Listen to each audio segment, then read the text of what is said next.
Permítela que sea de bendición para nuestra mente, nuestros pensamientos y nuestro corazón, para ponerla por obra cada día de nuestra vida. Gracias te damos, Señor, por poder dedicar este tiempo para el estudio de tu palabra. Recibe la gloria siempre, en el nombre de Jesucristo. Amén. En el versículo 1 y en el versículo 2 aparece la palabra exhortación. Habiéndolos exhortado y abrazado, dice, se despidió y salió para ir a Macedonia. Y en el verso 2, y después de recorrer aquellas regiones y de exhortarles, dice, con abundancia de palabra. Cuando se hace una exhortación, se hace con la palabra de Dios. Esta palabra griega, paraklesis, exhortación, esta palabra griega significa exhortación y consolación, porque la palabra de Dios exhorta y consuela. ¿Por qué es tan importante y se repite tantas veces que Pablo exhortó? No tiene nada que ver con un regaño, sino con el ánimo de que la persona corrija su camino, que la persona entienda cuál es la verdad de Dios para practicarla en su vida. Cuando Pablo exhorta a los hermanos, es para que vivan en los caminos del Señor, para que vivan de acuerdo a la palabra de Dios. Cuando nosotros vemos a una persona que dice muchas vulgaridades, le decimos, no es necesario que diga tantas vulgaridades. Corrige tu lenguaje. Te ves más educado, más decente, más bonito, ¿verdad que sí?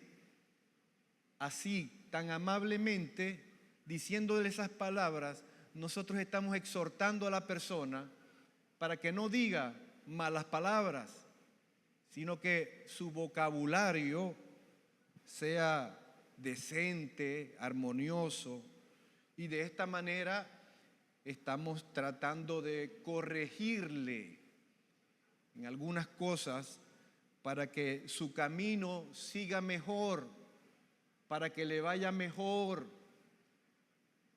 Y esto es lo que quiere decir aquí en la palabra cuando Pablo menciona varias veces que exhortaba a los hermanos, exhortarles para que hagan la obra de Dios, para que vivan según los fundamentos de la palabra de Dios. Esa es la exhortación, corregir el camino por el que andamos. Es lo que él trataba de hacer con las muchas personas que enseñaba la palabra de Dios. Les exhortaba para que dejaran la vida de idolatría, para que dejaran la vida mundana que vivían, para que corrigieran su camino y caminaran de acuerdo al Señor Jesucristo. Entonces él les daba una exhortación a los hermanos para que caminaran en los caminos del Señor, y siempre dice aquí la palabra que les daba la exhortación con abundancia de palabra, o sea, les explicaba el porqué de la exhortación, de corregirles por medio de la palabra de Dios. Después de haber hecho todas estas cosas, dice, llegó a Grecia. Y aquí Lucas menciona Grecia y siempre vemos que él había mencionado a Macedonia y Acaya.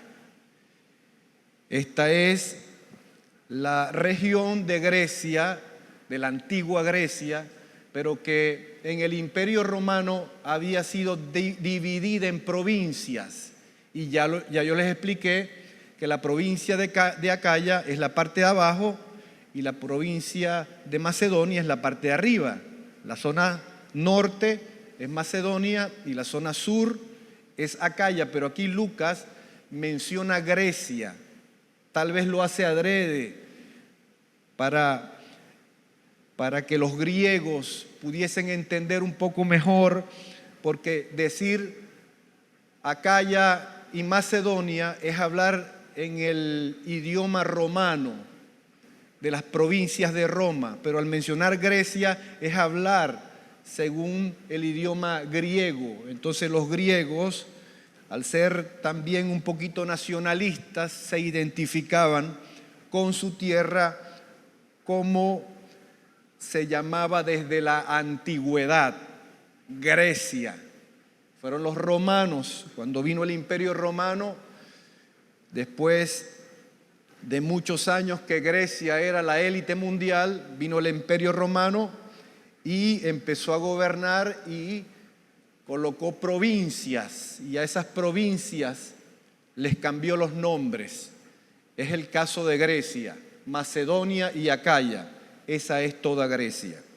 Ahora, después de haber estado allí, dice la Escritura, 3 meses, y siéndole puesta acechanza por los judíos. Fíjense que desde que estamos enseñando el libro de los Hechos, Pablo se queda 3 meses, 6 meses, 2 años, 3 años en los lugares. Propósito de quedarse era afianzar la doctrina en esos lugares. Propósito de quedarse era afianzar a los discípulos en el conocimiento de la verdad de Dios. Porque enseñar bien a los discípulos, eso garantizaba que la iglesia del Señor Jesucristo se iba a expandir en esa ciudad. Si los discípulos enseñaban bien, entonces estaban bien instruidos por Pablo para que ellos pudiesen enseñar a otros la verdad de Dios. Y así fue que Pablo hizo en muchas ciudades del Imperio Romano. Enseñó a muchas personas, les dedicó tiempo. Y eso es lo que necesitan las personas. Les dedicó tiempo en la enseñanza para que pudiesen comprender la verdad del Evangelio. Cuando nosotros le dedicamos tiempo a las personas para la enseñanza, seguro que sí van a aprender la verdad de Dios, amén, pero hay que dedicarles tiempo, y eso lo vemos. El apóstol Pablo le dedicó tiempo en las ciudades. No crea que Pablo estaba muy cómodo en algunas ciudades. Ya yo les expliqué cómo él tuvo que hacer tiendas para poder vivir en algunas ciudades, para poder sobrevivir, para poder comer. Entonces, él le fue rudo en algunas ciudades, pero allí se quedaba. ¿Por qué? Porque el propósito de él era preparar discípulos para la obra del Señor Jesucristo. Y aquí tenemos que se quedó estos 3 meses en Grecia, y luego estos 3 meses que estuvo en Grecia fueron muy en Corinto prácticamente, aquí en Corinto, prácticamente fueron muy productivos, y se menciona en Romanos, se menciona en Corintios, estos 3 meses que él estuvo aquí, y que fue muy productivo este trabajo para poder hacer discípulos, para poder enseñar a la iglesia, para poder preparar personas para que siguieran el ministerio de la enseñanza. Él se quedaba entonces en los lugares mucho tiempo, dedicándole tiempo a la enseñanza. Y dice, y siéndole puesta acechanza. Mira, aquí tenemos entre líneas algo que a veces pasamos muy rápido y no lo meditamos, pero Pablo estuvo acechado por los judíos y lo querían matar. Pues no solamente los de Éfeso, porque les dañó el negocio en la ciudad con la adoración a Diana, sino que vemos que desde capítulos anteriores los judíos también procuraban matarle. ¿Por qué? Porque hasta principales, como lo hemos visto, ¿verdad? Principales de las sinagogas se convirtieron al Señor Jesucristo. Ya lo hemos estudiado y lo hemos visto. Entonces ellos procuraban matar a Pablo. Y aquí dice,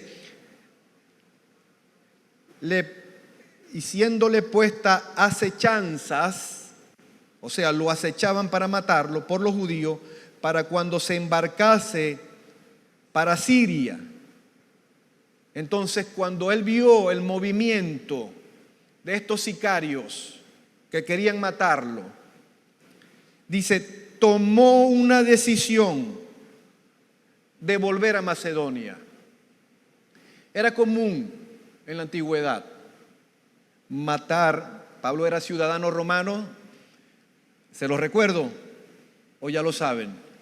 Pablo era ciudadano romano y el que lo atacara pues tenía que rendir cuenta, como ya vimos también en otros capítulos anteriores, como lo metieron preso sin causa y él dijo, yo soy ciudadano romano y ahora vas a tener que rendir cuentas, ¿no?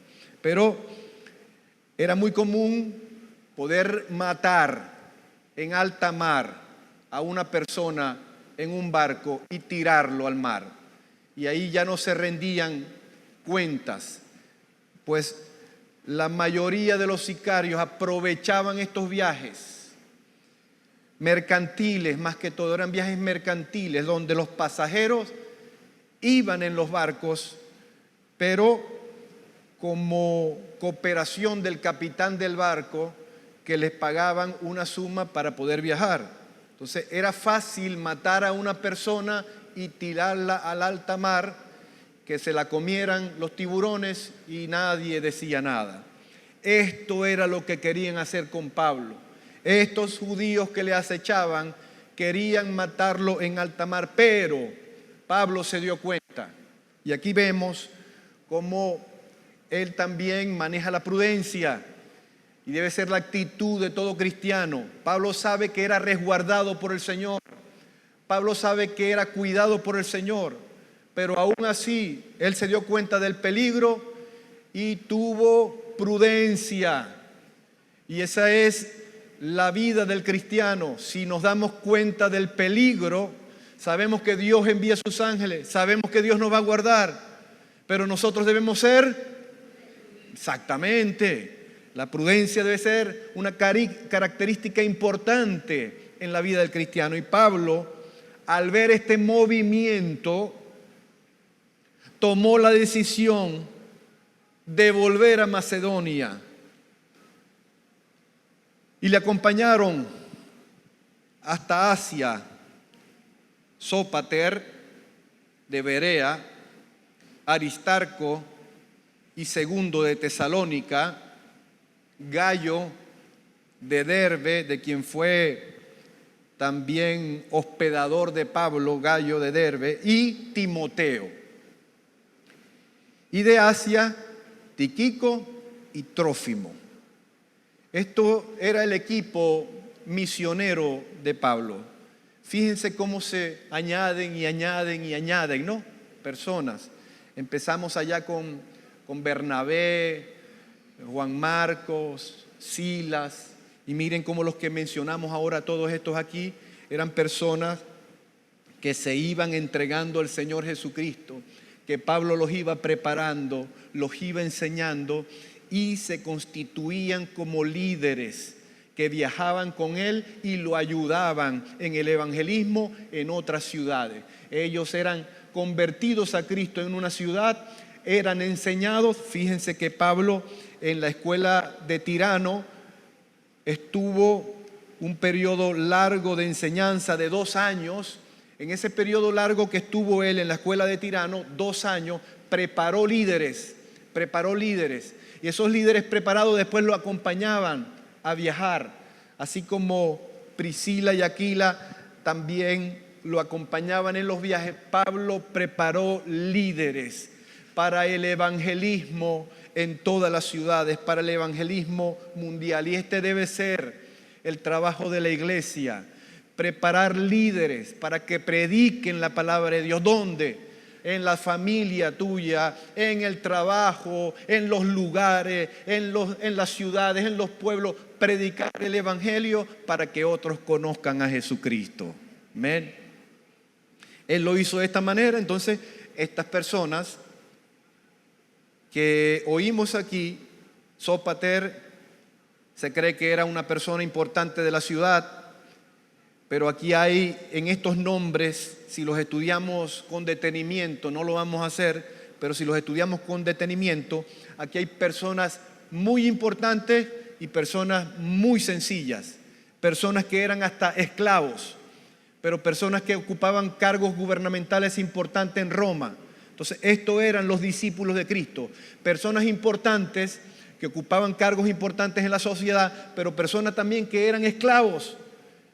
Y todos compartían una sola fe en Cristo Jesús, Señor nuestro, porque eso fue lo que vino a hacer Jesucristo, a unirnos a todos como un solo pueblo. Somos uno en Cristo Jesús, Señor nuestro. Amén. Gloria a Dios. Por eso Pablo dice, ya no hay judío ni griego, que ya los judíos y los griegos son cristianos.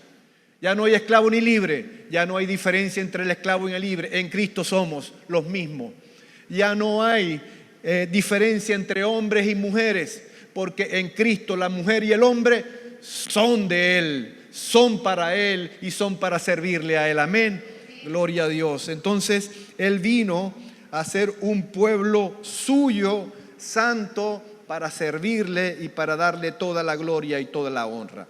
Entonces, estos nombres que se nos mencionan son personas que habían recibido al Señor Jesucristo y recibieron la capacitación de nada más y nada menos que el apóstol Pablo. Estos, habiéndose adelantado, nos esperaron en Troas. Y nosotros, pasados los días de los panes sin levadura, navegamos a Filipo. Aquí usa Lucas la referencia de los días de los panes sin levadura, era la celebración de la Pascua. ¿Okay? Él lo usa como una referencia cronológica para decir que después de que pasaron esos días, ellos viajaron. ¿Okay?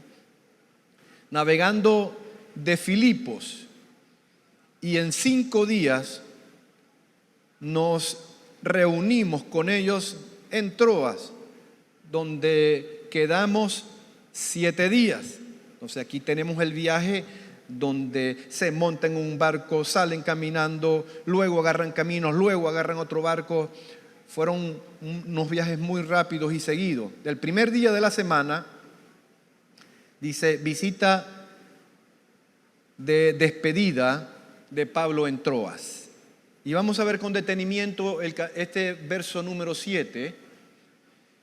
Y quiero que, si pueden, lo subrayen en sus Biblias, porque es un texto importante que nos habla de esa teología nuevo testamentaria aplicada por los apóstoles y discípulos de Cristo en el primer siglo.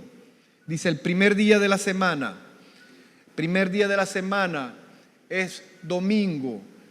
Reunidos los discípulos para partir el pan, para comer la Santa Cena en conmemoración del Señor. ¿Por qué lo hacían el domingo?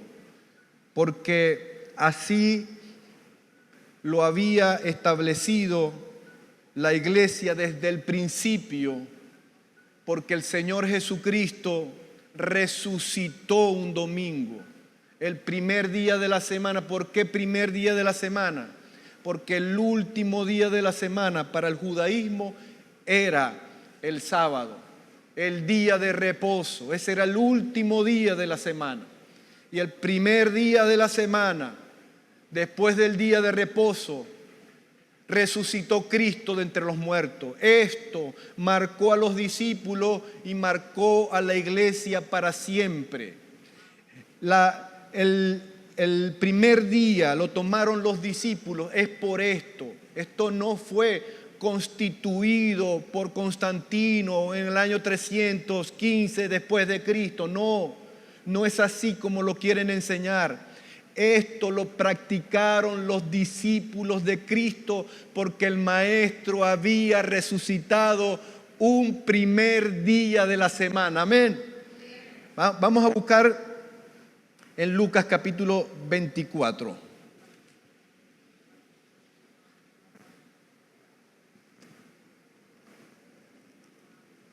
Lucas capítulo 24, el verso 1. El primer día de la semana, muy de mañana, vinieron al sepulcro trayendo las especias aromáticas que habían preparado y algunas otras mujeres con ella, y hallaron removida la piedra del sepulcro, y entrando no hallaron el cuerpo del Señor Jesús. ¿Cuándo pasó esto? El primer día de la semana, el domingo. Y como esto sucedió un domingo, esto quedó para siempre en los corazones y en los pensamientos de los discípulos. Y tomaron este día como muy importante, como súper importante para el cristianismo. ¿Por qué este día era súper importante para el cristianismo? Estoy preguntando. Imagínense que sí iba a ser importante. Jesucristo resucitó de los muertos y está vivo para siempre. Entonces eso es un día que marcó para siempre. Y es por eso que nosotros nos reunimos el primer día de la semana, un domingo, para adorar a aquel que resucitó de los muertos. Amén. Ese es el propósito de que tú y yo nos reunamos los domingos para adorarle a Él, para exaltarle a Él, para honrarle a Él, porque Él es el Señor de esta iglesia. Él es el Señor de su iglesia. Amén. Entonces, toda su iglesia se reúne los domingos para adorarle a Él. Apocalipsis lo llama el día del Señor, al domingo, lo llama el día del Señor. ¿Por qué es el día del Señor? Porque el Señor resucitó un domingo y la iglesia se reúne para adorarle a Él un domingo. Amén. Ok. Y se reunidos, dice Lucas, reunidos los discípulos para partir el pan, Pablo les enseñaba. Entonces, esto es algo que siempre va a ir de la mano. La adoración, la enseñanza de la palabra de Dios y la Santa Cena, el partimiento del pan, son una metodología o práctica de la iglesia en sus cultos. La enseñanza de la palabra, comer el pan y tomar el vino para conmemorar la muerte y la resurrección de nuestro amado Señor Jesucristo. Lucas 22, 19. Así está mejor, gracias Franklin. Lucas 22, 19 dice: y tomó el pan y dio gracias. ¿De quién está hablando aquí? Lucas, del Señor Jesucristo. Y tomó el pan y dio gracias y lo partió y les dio, diciendo: esto es mi cuerpo que por vosotros es dado.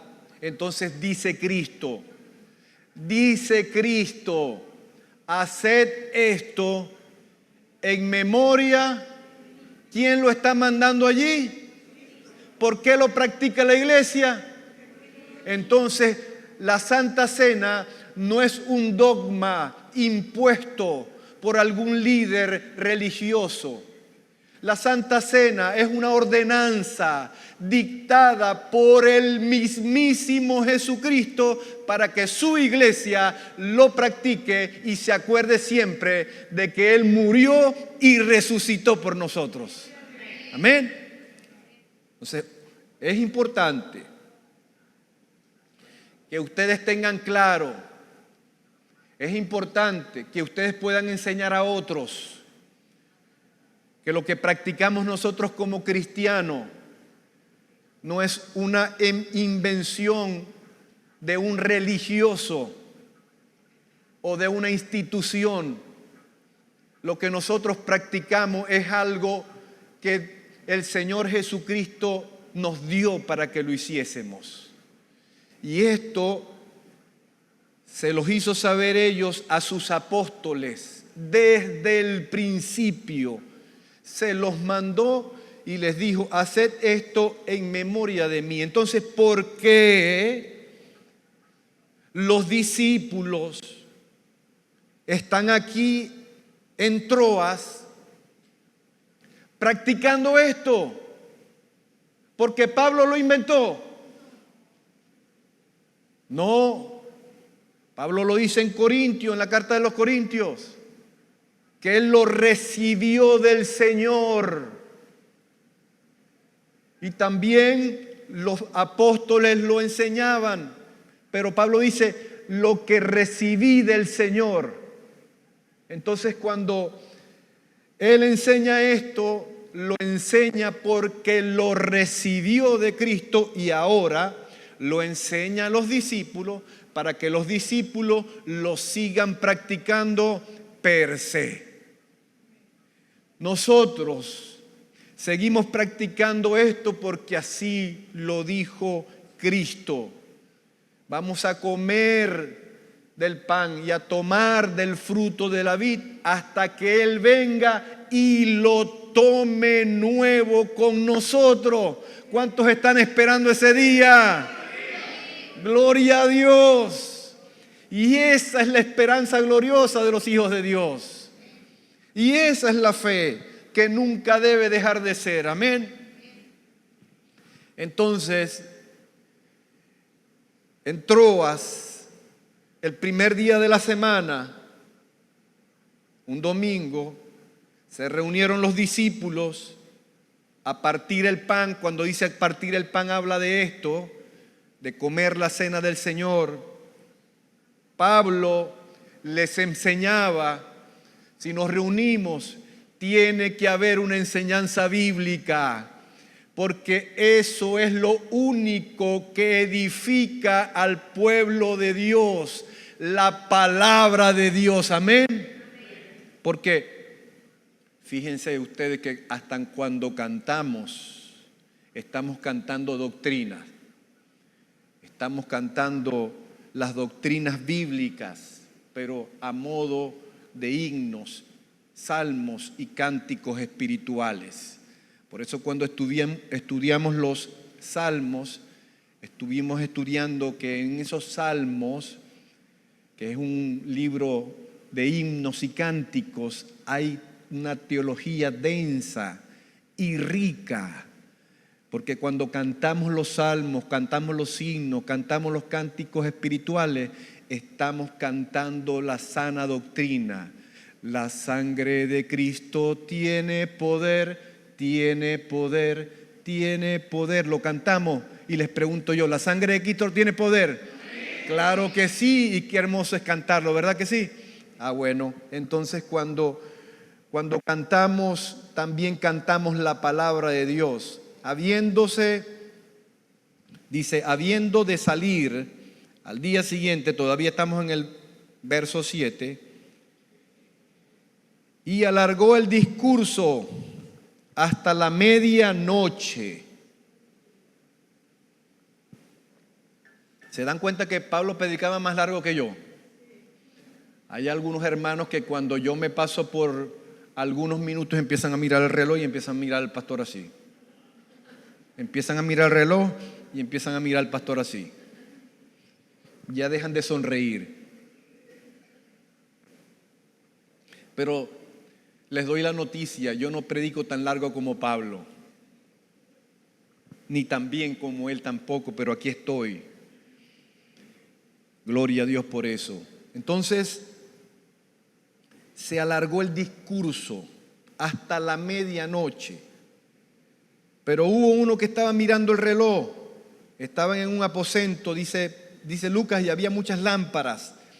No se sabe por qué Lucas refleja aquí esto de que había muchas lámparas, pero esto le llamó la atención, que había muchas lámparas en el aposento alto donde estaban reunidos, y un joven llamado Eutico estaba mirando el reloj, estaba sentado en la ventana, ya tenía sueño, rendido de un sueño profundo, por cuanto Pablo disertaba largamente.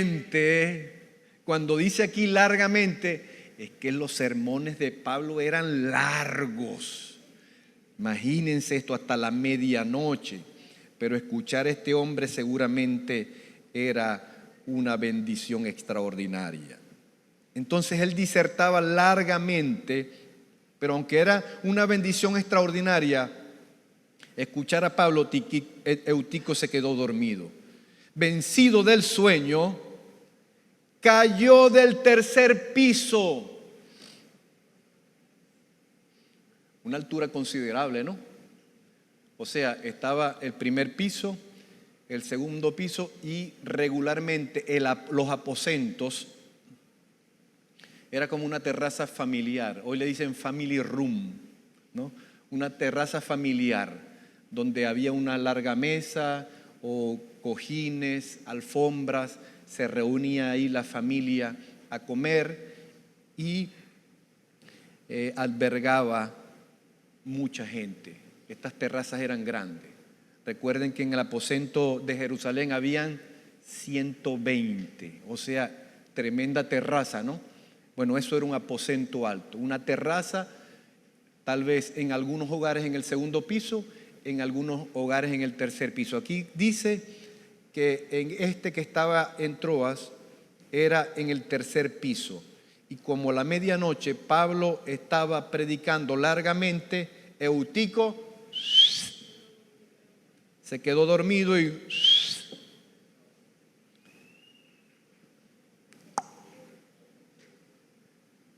entonces dice, y fue levantado muerto. Entonces, descendiendo Pablo, se echó sobre él, apurado por supuesto. Pablo se sentía un poco culpable por haberse quedado predicando hasta tarde y que el hombre se haya quedado dormido. Bajó rápido y se echó sobre él y abrazándole dijo, no os alarméis, pues está vivo. Tal vez Pablo oró rápidamente y Señor, te pido que lo vivifiques, que lo cuides. Y en el momento entonces Pablo se dio cuenta que estaba vivo. Después de haber subido y partido el pan y comido, habló largamente hasta vigilia. Eutico, te caíste y te despertaste, ahora te toca hasta el amanecer. Bueno, gloria a Dios. Gloria a Dios. Así que si yo me paso hoy 10 minuticos más, no hay problema, ¿verdad? Ya ustedes saben que le va mejor conmigo que con Pablo. ¿Verdad que sí? Bueno, entonces no nos alarmemos. Sí, aquí sí, el que cae aquí cae a nivel. Sí. Bueno, entonces luego aquí miremos con un detenimiento que después de haber subido otra vez al tercer piso, partieron el pan y comieron.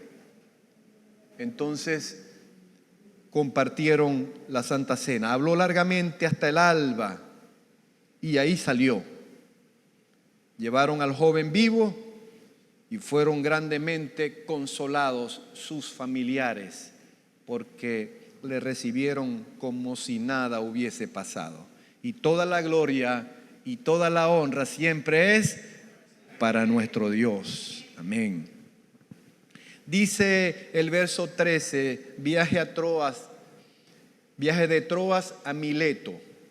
Ahora va a Mileto. Nosotros, cuando dice nosotros, Lucas está incluyendo a un grupo que ya ustedes saben que estaba siendo más numeroso cada vez. Entonces aquí hay algunas descripciones. Nosotros, adelantándonos a embarcarnos, navegamos a Asón para recoger allí a Pablo, ya que así lo había determinado, queriendo él ir por tierra. ¿Por qué Pablo escogió ir por tierra? Ya se los expliqué, ¿verdad que sí? Porque tal vez estas personas lo seguían acechando, querían matarlo, tirarlo en alta mar, y él, en vez de montarse en un barco, prefirió ir por tierra. Ok, entonces Pablo estaba mostrando allí prudencia. Cuando nosotros nos damos cuenta del peligro, debemos ser prudentes. A Jehová tu Dios no tentarás. Amén. Bueno. Pablo se fue caminando entonces. Cuando se reunió con nosotros en Asón, tomándole a bordo, vinimos a Mitilene. Navegando de allí, al día siguiente, llegamos delante de Quío, y al otro día tomamos puerto en Samos. Y habiendo hecho escala en Trogilio, al día siguiente llegamos a Mileto, porque Pablo se había propuesto pasar de largo a Éfeso para no detenerse en Asia, pues se apresuraba por estar el día de Pentecostés, si fuese posible, en Jerusalén. Les voy a hacer una pregunta a ustedes. Pablo quería estar en Jerusalén para celebrar la fiesta de Pentecostés judía. ¿Por qué?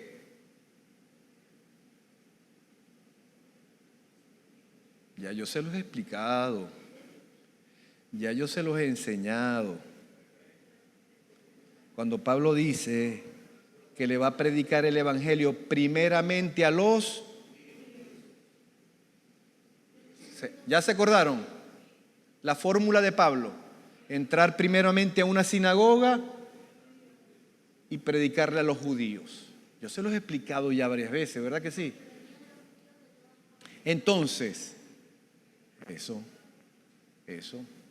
¿Por qué era un escenario importante?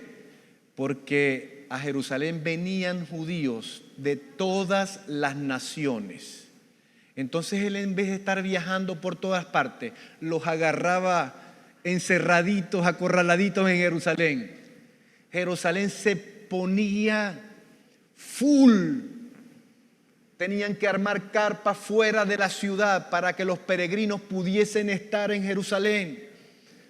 Por eso, en el día de Pentecostés, cuando vino el viento recio y cuando Pedro predicó y se convirtieron las multitudes porque Jerusalén estaba full, entonces los discípulos siempre buscaron estas grandes fiestas judías para hablar de Cristo. Amén. Ustedes saben que Pablo enseñó muchas veces que el nuevo pacto era en Cristo Jesús, Señor nuestro, y que ya las obras de la ley no podían santificar, que las obras de la ley no podían salvar. Él lo explica en todas las cartas.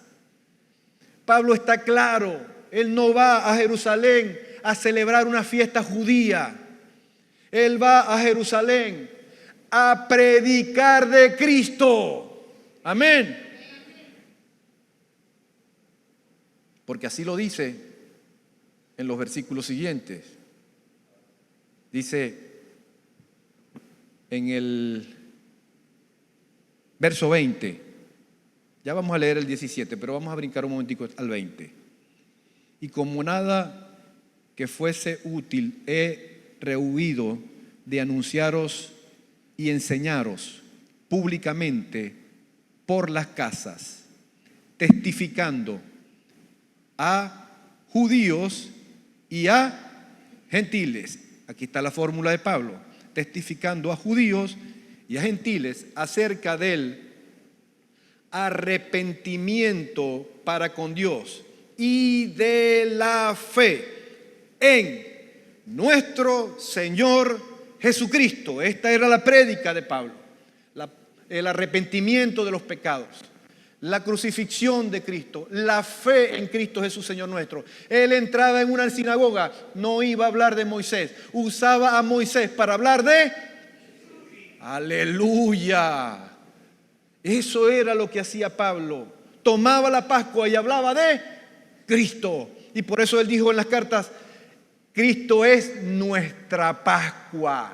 Porque la Pascua de Egipto, que fue celebrada en Egipto, era la Pascua de los judíos para conmemorar la salida de Egipto.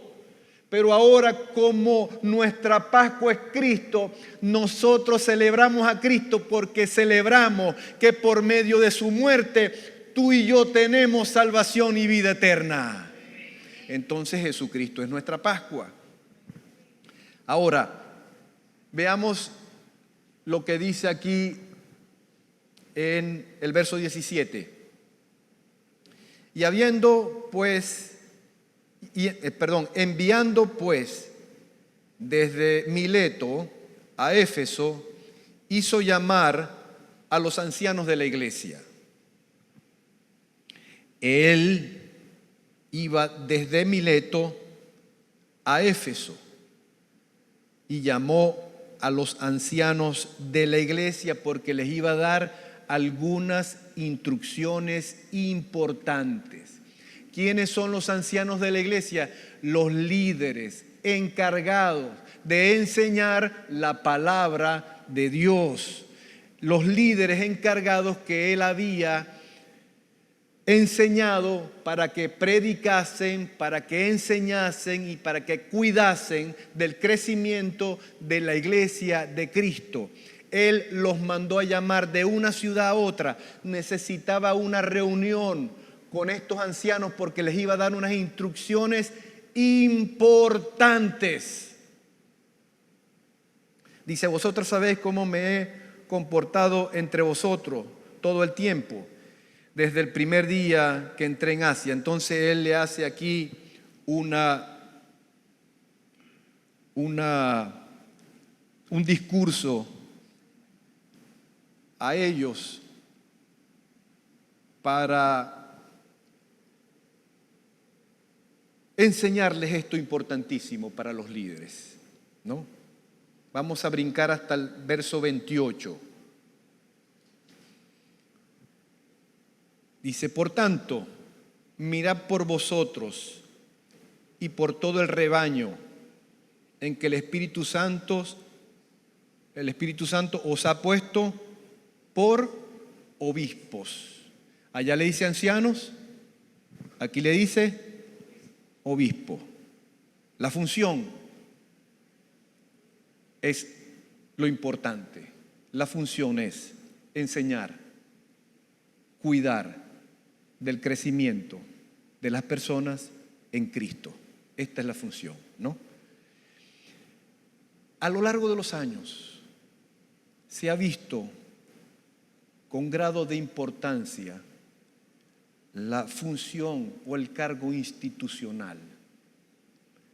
Cuando se le da el cargo institucional a una persona, la persona se siente con un grado importante. ¿Por qué? Porque el ser humano siempre necesita reconocimiento. Entonces, cuando el ser humano necesita reconocimiento y se le da un cargo institucional, la persona se siente bien, orgullosa del cargo que posee.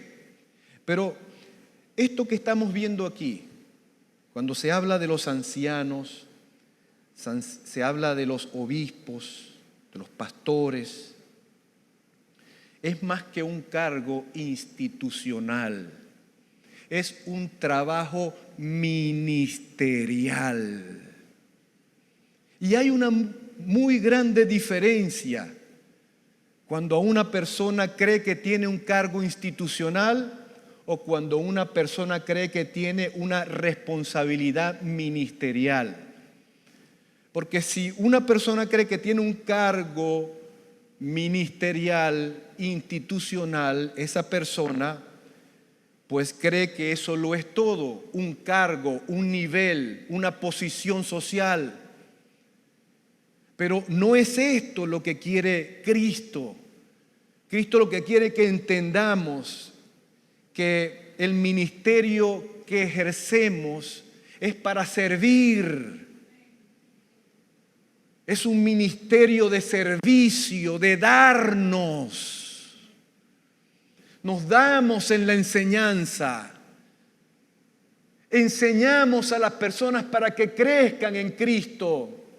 Pastoreamos a las personas, las cuidamos porque no queremos que caigan en pecado, sino que vivan una vida para Dios. Entonces hay una diferencia muy grande, hermanos, en lo que es un cargo institucional y una labor ministerial. Cuando nosotros hacemos una labor ministerial, es para servir a Cristo y para servir a su iglesia y para darle toda la gloria y toda la honra a Él. Solo quiero hacerte reflexionar y nunca procures un cargo institucional y siempre desea una labor ministerial, porque Jesucristo ama al que sirve, al que lava los pies. A su nombre gloria. El ministerio pastoral, hermano, es más que un cargo institucional. El ministerio pastoral debe estar en cada uno de nosotros, cuidando a nuestros hijos, cuidando a nuestra esposa, cuidando al esposo, cuidando a nuestra familia, cuidando a nuestro entorno, de que conozcan a Cristo, de que amen a Cristo, de que se acerquen a Cristo. Los vamos a visitar al enfermo y queremos orar por el enfermo porque deseamos su recuperación. ¿Estamos qué? Estamos pastoreando, aleluya. Esto es más que un cargo institucional, es una labor que se hace por amor de Cristo. Amén. Gloria a Dios. Mira, Cristo no tuvo el ser Dios como cosa a que aferrarse, sino que se humilló hasta lo sumo para hacerse hombre. ¿Para qué? Para venir a servirnos a nosotros. Porque cuando Él entregó su vida en la cruz del Calvario, lo que estaba era sirviéndonos a nosotros. Amén. Cristo no vino para ocupar un cargo institucional. Cristo vino a darse por nosotros. A su nombre gloria, y así lo mostró. Entonces, aquí Pablo va a entrar en una enseñanza para los líderes que él iba a dejar constituidos. Los hizo venir de distintos lugares porque él quería dejar constituida en esas ciudades líderes probo,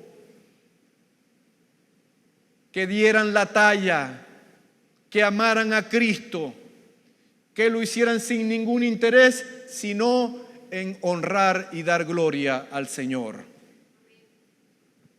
Y dice, por tanto, mirad vosotros, y por el rebaño en que el Espíritu Santo os ha puesto por obispo. Porque aquí es utilizada esta palabra rebaños, como si fuéramos un rebaño de ovejas. Porque bueno, esto es una enseñanza antiguo testamentaria. Desde el Antiguo Testamento, por ejemplo, podemos usar el salmo que tanto lo conocemos, 23. Jehová es mi pastor y nada me faltará. En delicados pastos me hará descansar junto a corrientes de agua. ¿Con quién nos está comparando allí? Con unas ovejitas. Somos el rebaño de Cristo. Amén. Por eso hay la comparación de obispo, el sobreveedor, el que vigila, el que cuida. Ese es un obispo, el que cuida. Entonces, aquí le está diciendo él a los ancianos y a los obispos, ustedes tienen que cuidar al pueblo de Dios, porque el Espíritu Santo los ha colocado para eso. Amén. Dice, para apacentar la iglesia del Señor, la cual Él ganó por su propia sangre. Aquí hay una cuestioncita teológica que no quiero profundizar en ella, pero se las voy a dejar solamente para reflexionar, ¿no? Algunos manuscritos dicen la iglesia de Dios, la iglesia del Señor, la iglesia de Dios. Pero aquí hubo una disputa teológica en los siglos anteriores, porque si hablamos de la iglesia de Dios, la cual Él ganó por su propia sangre, entonces tratando de decir que Dios es espíritu, Dios es el Padre y Dios es el Dios de los cielos y Él no tiene sangre. Entonces, ¿cómo es que Él ganó a su iglesia por su propia sangre? Bueno, nosotros sabemos que es por medio de Jesucristo, que es Dios. Entonces, el que me ha visto a mí, ahí tenemos la teología de Cristo. Amén. El que me ha visto a mí, ha visto al Padre. Entonces, aceptar que la iglesia del Señor fue ganada por su propia sangre es porque en la funcionabilidad de la deidad, en la funcionabilidad de la Trinidad, Padre, Hijo y Espíritu Santo, en esa deidad cada uno tiene su función, y la función de Cristo fue la función redentora. Amén. La función del Padre fue la función creadora.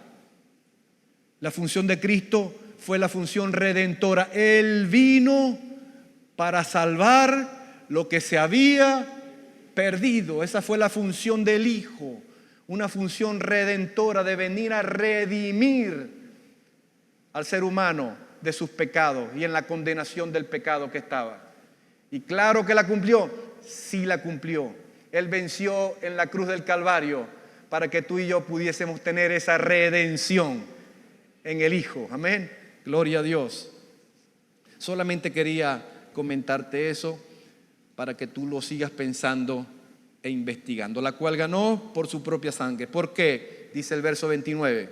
Porque yo sé que después de mi partida entrarán en medio de vosotros lobos rapaces. ¿Qué hacen los lobos con las ovejas?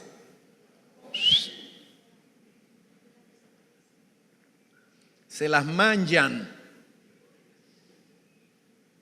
Esos son los lobos rapaces. Ahora, miren cómo dice Pablo aquí.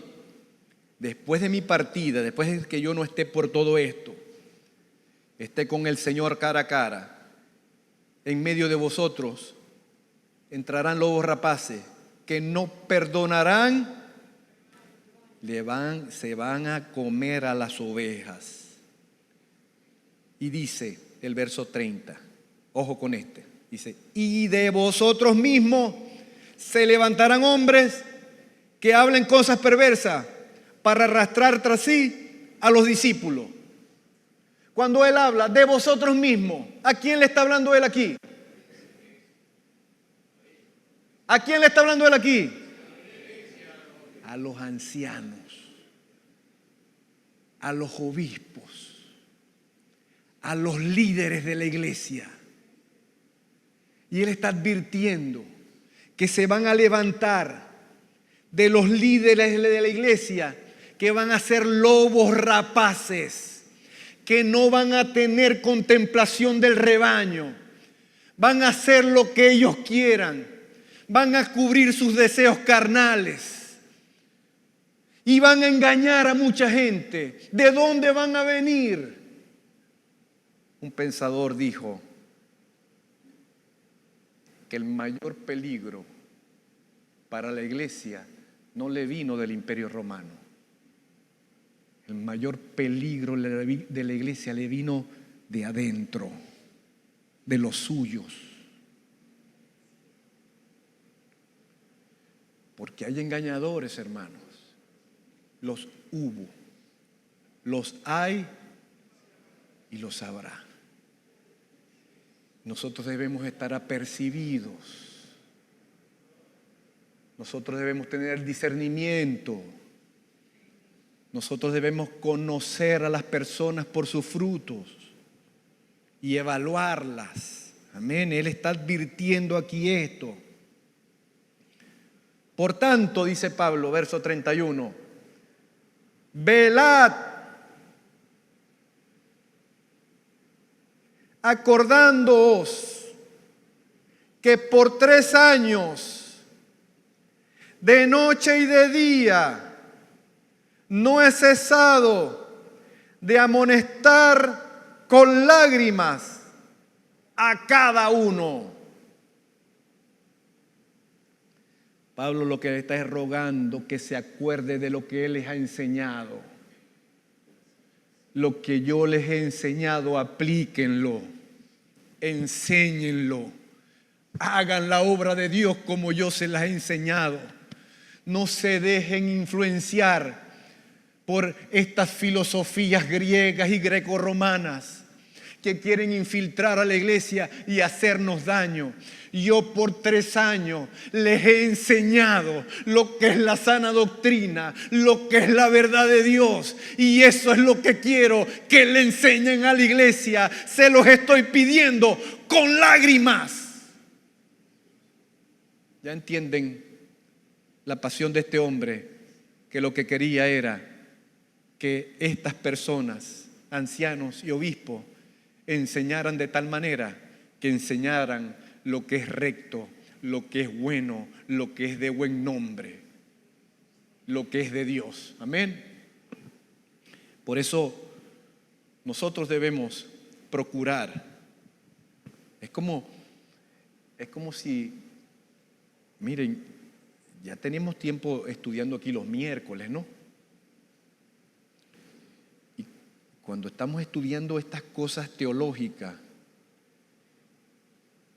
y alguno de ustedes empieza a oír a un fulano de tal con manipulaciones y todo, y yo me doy cuenta, yo voy a llorar como Pablo, porque les he dedicado tantas horas para que tengan la sana doctrina en el corazón, para que practiquen esa sana doctrina, que lo que me va a dar es tristeza. Pero que Dios nos libre, ¿verdad que sí? Amén, que Dios nos libre.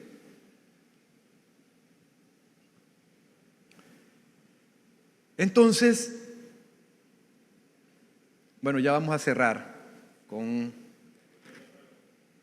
el capítulo el versículo 32, antes que se duerma Luis Herrera. Y ahora, hermanos, os encomiendo a Dios y a la palabra de su gracia,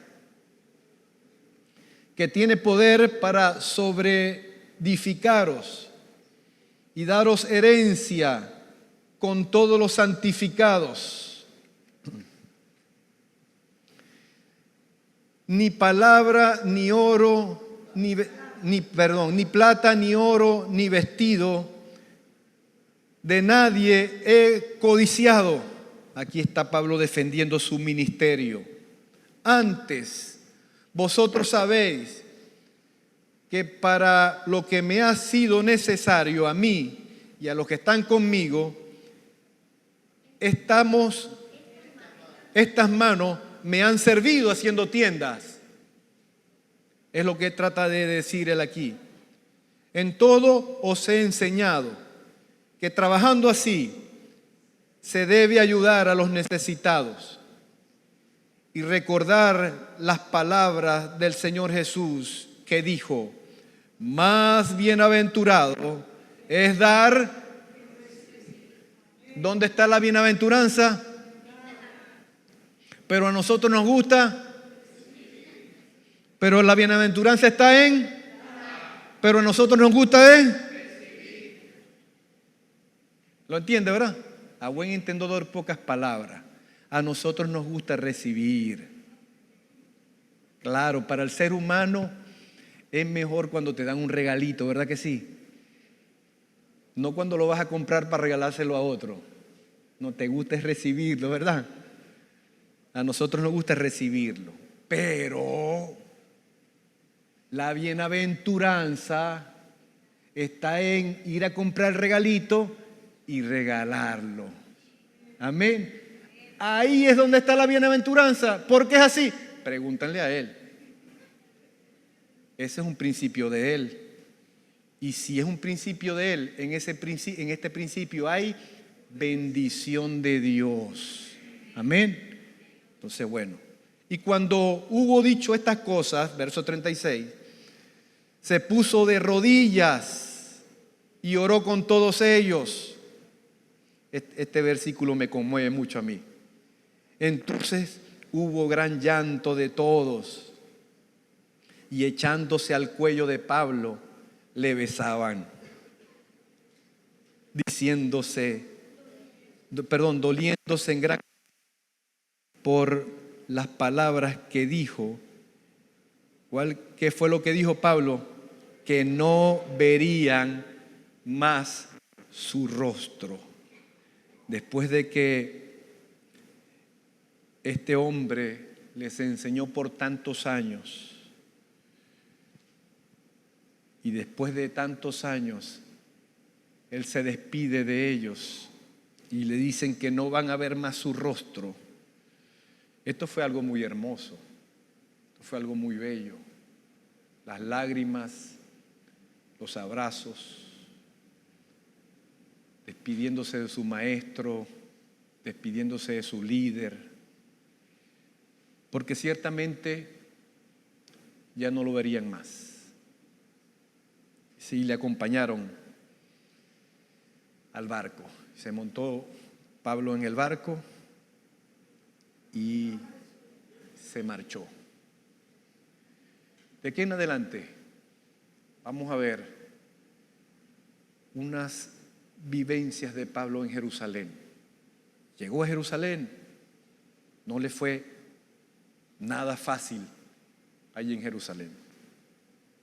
Vamos a ver paso a paso lo vivido, las experiencias, las defensas, los tribunales, la apología delante de los reyes y muchas cosas de los gobernantes y muchas cosas que Pablo vivió en Jerusalén antes de el gran y último viaje final, donde Pablo va a Roma y muere en Roma. Nos esperan episodios emocionantes de esta serie bíblica llamada los Hechos de los Apóstoles. Señor, gracias por permitirnos estudiar tu palabra. Nos emociona conocer de ti, saber de ti. Nos ayuda a amarte más. Haznos crecer en el conocimiento de tu palabra cada día más. Enséñanos tú, Espíritu Santo de Dios. Tú eres nuestro mejor maestro. Tú eres nuestro mejor ayo. Enséñanos tú, Señor. Nuestros pensamientos son tuyos. Nuestro corazón es tuyo. Graba estas palabras con tinta indeleble para que jamás sean borradas de nuestra mente y de nuestro corazón. Padre, gracias por permitirnos compartir este culto cada miércoles. Orar es un privilegio. Cantarte y adorarte a ti es una bendición gloriosa. Y estudiar tu palabra nos edifica y nos exhorta. Gracias, Señor, te damos. Recibe la gloria y la honra. Despídenos en paz y en bendición. Y nosotros decimos amén y amén. Dios les bendiga, Dios les guarde. Nos despedimos de los hermanos que se conectaron a través de YouTube y que compartieron también este tiempo con nosotros. Gracias por compartir también este tiempo. Dios les bendiga y les guarde. Y ahora vamos a tener una tortica y un refresquito del cumpleaños de Pierina. Amén. Gloria a Dios.